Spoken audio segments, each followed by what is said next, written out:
Hello friends, कैसे हैं आप। मैं हूं शाहिद और आप देख रहे हैं ऑटो गाइड यूट्यूब चैनल। दोस्तों, आज का जो वीडियो है वो बहुत ही इंपॉर्टेंट वीडियो है।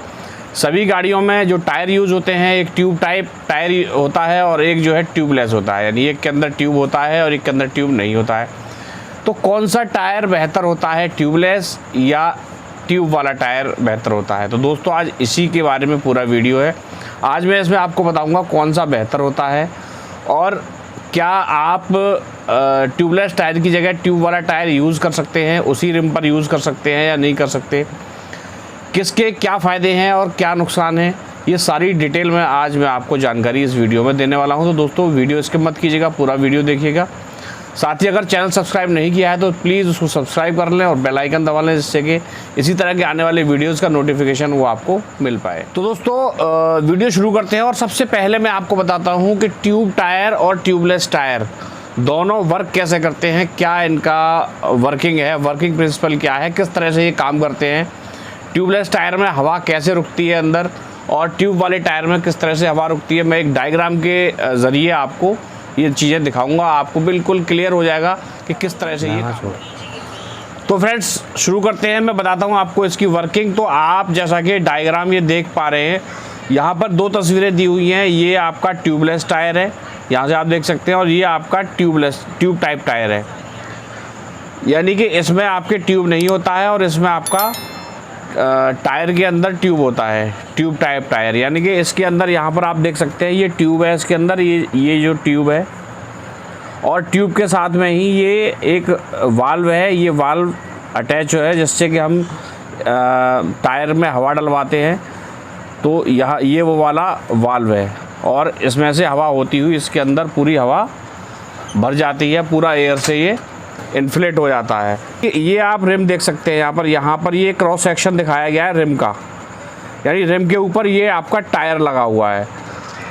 अब ये जो टायर है, ये रिम और टायर के बीच में गैप होता है और ये वाल्व और रिम के बीच में भी गैप होता है। तो दोस्तों, जब भी कभी हमारे टायर में पंक्चर होता है, यहाँ से आप देख सकते हैं कि यहाँ से एक कील जो है टायर में लगी है और ये ट्यूब यहाँ से पंक्चर हो गया है।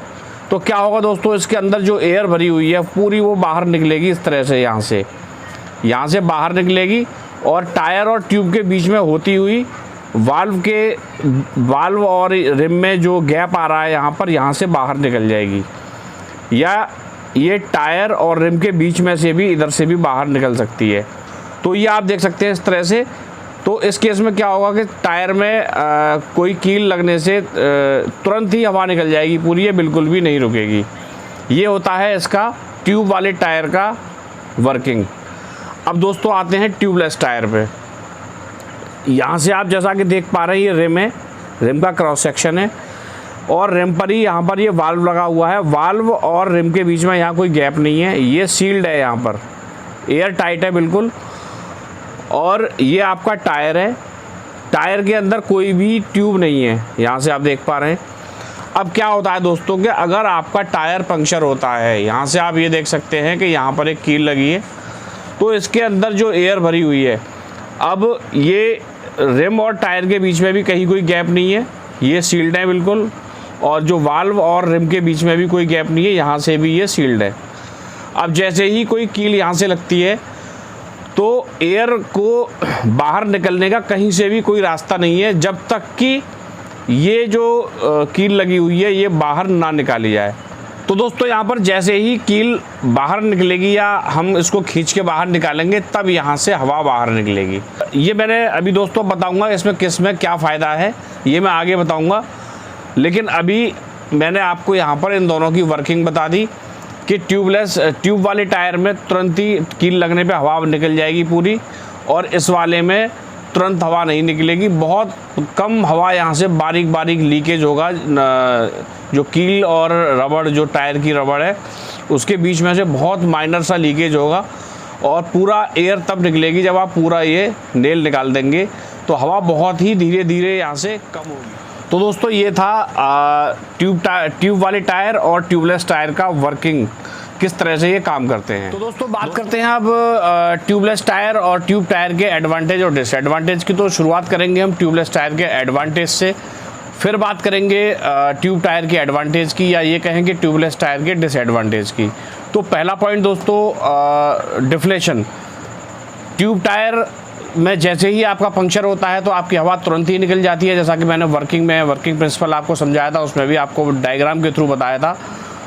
ट्यूबलेस टायर में आपका पंक्चर अगर हो जाता है, कोई कील कांटा कुछ भी लग जाता है, तो आपकी हवा जो है गाड़ी के अंदर से तुरंत नहीं निकलती है और आप अपने डेस्टिनेशन तक, चाहे 30, 40, 50 किलोमीटर तक भी जा रहे हो, आप बड़े आराम से वहाँ तक पहुँच सकते हैं और वहाँ पहुँच के उस कील को निकलवा के आप उसको रिपेयर करवा सकते हैं। बहुत ही हल्के हल्के स्लोली आपकी हवा उसके अंदर से निकलेगी। तो ये एक बहुत बड़ा बेनिफिट है। इससे आप कहीं भी, ऐसा नहीं है कि रास्ते में कहीं भी खड़े हो गए, आप रात में कहीं जा रहे हैं या कहीं हाईवे पर हैं, वहाँ पर कोई पंक्चर वाला नहीं है, तो फिर भी आप अपने जहाँ जाना चाहते हैं वहाँ पे पहुँच सकते हैं, देख सकते हैं कहाँ पे पंक्चर लगवाना है। तो ये एक बहुत बड़ा बेनिफिट है दोस्तों ट्यूबलेस टायर का। दोस्तों अब बात करते हैं इसके नेक्स्ट एडवांटेज की। तो आपने देखा होगा ट्यूब टायर जो होते हैं, अक्सर आपने सुना होगा कि हाईवे पे टायर फट जाते हैं, एक्सप्लोड हो जाता है और एक्सीडेंट हो जाता है। तो दोस्तों ये अक्सर जो ट्यूब वाले टायर होते हैं उनमें होता है। हाईवेज़ पे एक्चुअली होता क्या है कि हाई स्पीड में गाड़ियाँ चल रही होती हैं, हाई स्पीड में जब गाड़ियाँ चलती हैं तो टायर के अंदर टेम्परेचर जनरेट होता है काफ़ी, उस टेम्परेचर की वजह से गाड़ी के अंदर जो एयर है उसका भी प्रेशर बढ़ जाता है। प्रेशर बढ़ने की वजह से क्या होता है कि टायर और ट्यूब के बीच में फ्रिक्शन पैदा हो जाता है, दोनों में रबिंग होती है। इस तरह से टायर और ट्यूब में जब रबिंग होती है, फ्रिक्शन ज़्यादा होता है, तो उसके अंदर और ज़्यादा हीट जनरेट होती है और उस केस में टायर या ट्यूब आपका ब्लास्ट हो जाता है, जो एक भयानक एक्सीडेंट की शक्ल ले लेता है। तो दोस्तों ट्यूबलेस टायर में ऐसा नहीं है, क्योंकि उसके अंदर ट्यूब ही नहीं है, तो उसके अंदर ये वाली प्रॉब्लम नहीं है। तो इस लिहाज से देखें तो ट्यूबलेस टायर यहाँ पर बहुत बेहतर है। दोस्तों अब बात करते हैं तीसरे पॉइंट की। तो जो ट्यूबलेस टायर होते हैं बहुत ही ईजी टू रिपेयर होते हैं।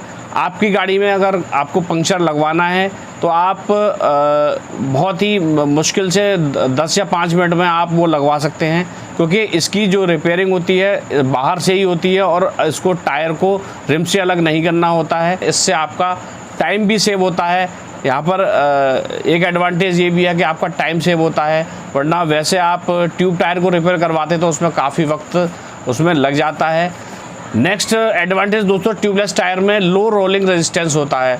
अब रोलिंग रेजिस्टेंस क्या होता है दोस्तों, टायर के ऊपर जो वर्टिकल प्रेशर लगता है किसी भी टायर के ऊपर, तो जब प्रेशर लगता है उसी की वजह से वो आगे बढ़ पाता है। लेकिन वो प्रेशर अगर ज़्यादा होगा तो आपकी गाड़ी में फ्रिक्शन ज़्यादा पैदा होगा और आपका टायर आगे नहीं बढ़ेगा, इससे माइलेज भी आपकी गाड़ी का कम होगा।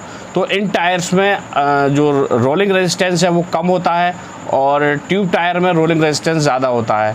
तो इस मायने में दोस्तों देखें तो ट्यूबलेस टायर यहाँ पर बेहतर है। और नेक्स्ट एडवांटेज दोस्तों बात करते हैं, चूँकि इसमें टायर को अलग करने की ज़रूरत नहीं पड़ती। जब हम पंक्चर रिपेयर कराते हैं तो जो टायर होता है उस पर लगे ही पंक्चर बाहर से ही लग जाता है, हमें टायर को हटाने की ज़रूरत नहीं पड़ती, व्हील को गाड़ी में से निकालने की ज़रूरत भी नहीं पड़ती। और जिस तरह से आउटसाइड मैकेनिक या रोड साइड मैकेनिक जो पंक्चर लगाते हैं वो रिम को, टायर को रिम से किस तरह से अलग करते हैं आप लोगों ने देखा ही होगा। एक मोटी सी लंबी सी कील होती है, उसके थ्रू टायर को हटाते हैं, तो वो अनसेफ है और आपकी रिम को भी डैमेज कर सकता है। लेकिन ट्यूबलेस टायर में वो सब नहीं होता है, बाहर से ही पंक्चर रिपेयर हो जाता है। तो ये भी एक बहुत बड़ा एडवांटेज है। अब दोस्तों जहाँ एडवांटेज होते हैं तो कुछ ना कुछ वहाँ डिसएडवांटेज भी होते हैं। अब देखना ये है कि जो डिसएडवांटेज हैं वो एडवांटेज के मुकाबले कितने इम्पोर्टेंट हैं, क्या हमें जो एडवांटेज हैं वो छोड़ने चाहिए इसके चक्कर में, डिसएडवांटेज के चक्कर में। तो दोस्तों अब बात करते हैं इसके ट्यूबलेस टायर के डिसएडवांटेज की, या ये कहें कि जो ट्यूब टायर होता है उसका एडवांटेज की।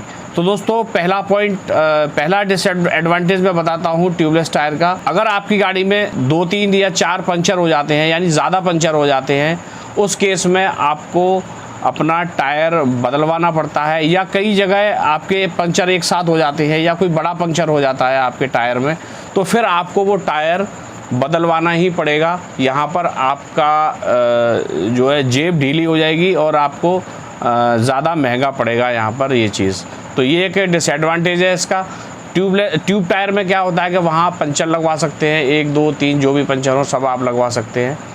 तो यहाँ पर ये महंगा पड़ता है इस लिहाज से अगर देखें। सेकंड पॉइंट दोस्तों, ट्यूबलेस टायर कॉस्ट वाइज अगर देखें तो वो महंगा पड़ता है ट्यूब टायर के मुकाबले। कम से कम 25% कॉस्ट इसकी ज़्यादा होती है ट्यूब टायर के मुकाबले। तो एक ये भी डिसएडवांटेज यहाँ पर है। लेकिन सेफ्टी और बहुत सारी चीज़ों को अगर देखें तो उसके मुकाबले अगर 25% कॉस्ट हम ज़्यादा देते हैं तो कोई बड़ी बात नहीं है। तीसरा पॉइंट दोस्तों, बात करते हैं हाई कॉस्ट ऑफ पंक्चर। दोस्तों अगर आपकी गाड़ी में ट्यूबलेस टायर में पंक्चर हो जाता है तो आप उसको अगर रिपेयर कराएंगे तो कोई भी बाहर का मैकेनिक जो उसको रिपेयर करेगा तो 40 से 50 रुपये से कम नहीं लेगा। वहीं अगर ट्यूब टायर को रिपेयर कराना है तो 10 से 20 रुपये में आपका पंक्चर रिपेयर हो जाता है। तो यहाँ पर पंक्चर रिपेयर की कॉस्ट ट्यूबलेस टायर में ज़्यादा पड़ती है। फोर्थ पॉइंट दोस्तों मैं बताता हूँ आपको कि अगर आपको नया टायर चेंज करवाना है तो नया टायर आपको स्किल्ड टेक्नीशियन से ही करवाना पड़ेगा, अच्छी जगह पर ही करवाना पड़ेगा, क्योंकि इसमें आपको स्किल्ड वर्कर की ज़रूरत पड़ेगी। क्योंकि इसमें जो टायर हम रीफिट कराते हैं तो उसका एयर टाइट रिम से एयर टाइट होना बहुत ज़रूरी है, और ये भी ख्याल रखा जाता है कि रिम कहीं से भी डैमेज या उस पर कोई स्क्रैच ना आए। अगर कोई स्क्रैच उस जगह आ जाता है जहाँ पर टायर की जो बीड होती है वो बैठती है, जहाँ से सीलिंग होती है, तो वहाँ से फिर एयर आपकी लीकेज होती रहेगी। लेकिन ट्यूब टायर में दोस्तों जैसा कि मैंने आपको बताया था, सबसे बड़ा डिसएडवांटेज भी यही है कि जब हम उसको रिपेयर कराते हैं या टायर चेंज कराते हैं तो पूरी गाड़ी खोलता है, वो पूरा एक्सल से पूरा पहिया बाहर निकालता है, सारे नट बोल्ट दोबारा से लगाता है, उसमें प्रॉपर टॉर्क नहीं लग पाता है, प्रॉपर टाइटन वो नहीं हो पाते हैं, प्रॉपर अच्छे से वो नहीं कस पाते हैं, जो इसका एक बहुत बड़ा डिसएडवांटेज भी है। तो दोस्तों जैसा कि मैंने वीडियो के स्टार्टिंग में बोला था कि मैं आज ये भी बताऊंगा कि ट्यूबलेस टायर की रिम पे ट्यूब टायर यूज़ कर सकते हैं कि नहीं कर सकते, और ट्यूब टायर वाली रिम पे ट्यूबलेस टायर यूज़ कर सकते हैं या नहीं। तो दोस्तों मैं आपको बता दूं, दोनों ही रिम का जो कंस्ट्रक्शन होता है, डिज़ाइन होता है, वो अलग होता है। लेकिन हम जो ट्यूब टायर होता है उस पर ट्यूबलेस टायर यूज़ नहीं कर सकते हैं, और ट्यूबलेस टायर की जो रिम होती है, ट्यूबलेस टायर की रिम पे हम ट्यूब टायर यूज़ कर सकते हैं। कहने का मतलब ये है कि हम जो ट्यूबलेस वाली रिम होती है, ट्यूबलेस वाली रिम के अंदर ट्यूब डलवा के हम उसको आगे यूज़ कर सकते हैं। ऐसा बहुत सारे लोग करते भी हैं। तो फ्रेंड्स कैसा लगा ये वीडियो? अगर पसंद आया तो प्लीज़ लाइक करें, चैनल को सब्सक्राइब कर लें, दोस्तों को शेयर करें, साथ ही बेल आइकन दबा लें सब्सक्राइब करने के बाद, जिससे कि आने वाले इसी तरह के वीडियोज़ का नोटिफिकेशन आपको मिल जाए और आप वो देख पाएँ। Thank you, thanks for watching.